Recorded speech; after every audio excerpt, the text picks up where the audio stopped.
వినాయక చవితి సంబరాలు అంబరాలు నెక్కినాయి ఆల్రెడీ.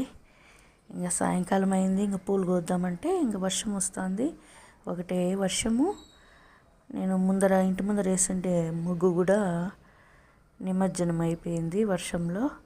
ఇంకా పూలు కోద్దామంటే వర్షం వస్తుంది. గొడుగు పెట్టుకొని కోస్తూ ఉన్నాను. ఇంకా పండగ కదా ఫ్రెండ్స్, అందుకని గోరింటాకు కూడా పెట్టుకున్నాను. చాలా సూపర్గా అయింది. 10 రూపీస్ కోను, కానీ ఆ 10 రూపీసే చాలా హ్యాపీనెస్ ఇస్తుంది.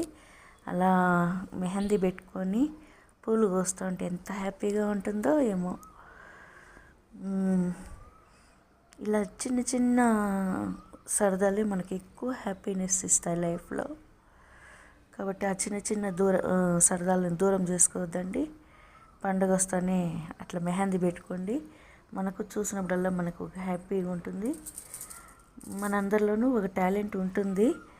మీరు కూడా ట్రై చేయండి మెహందీ మీరంతటి మీరే పెట్టుకోవడానికి.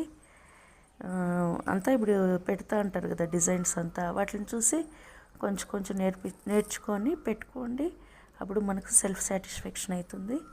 అబ్బా ఎంత బాగుంటాయో చూడండి, అసలు చినుకులు పడి ఉంటాయి ఆకులంతా. చిరుజల్లు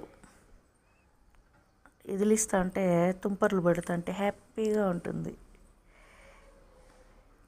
వావ్, సో నైస్. ఈ సన్నజ చెట్లు నేను ఇంకా కింద పక్క అయితే మంచిగా వస్తుంది. భూమిలో చెట్టు బాగా పెద్దదైపోతుంది. నేనేం చేసినాను, సిమెంట్ తొట్లు పెట్టేసి నాటినాను. ఇవి కూడా బాగా అల్లుకొని వేసినాయి. అంతేకాకుండా ఇంకా చిన్న చిన్న సైడ్ బ్రాంచెస్ వస్తే అక్కడోటి ఇక్కడోటి నాటినాను. 3 చెట్లు. పూలు కోస్తా అంటే ఎంత హ్యాపీగా ఉంటుందో.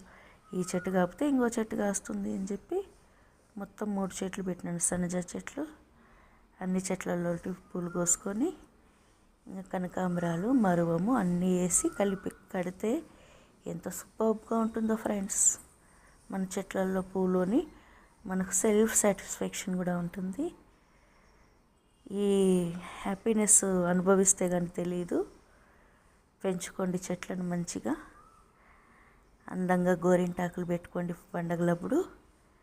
మీరు హ్యాపీగా ఉండాలని ఈ వీడియో షేర్ చేస్తున్నాను. Bye friends. Happy Gauri Ganesha festival.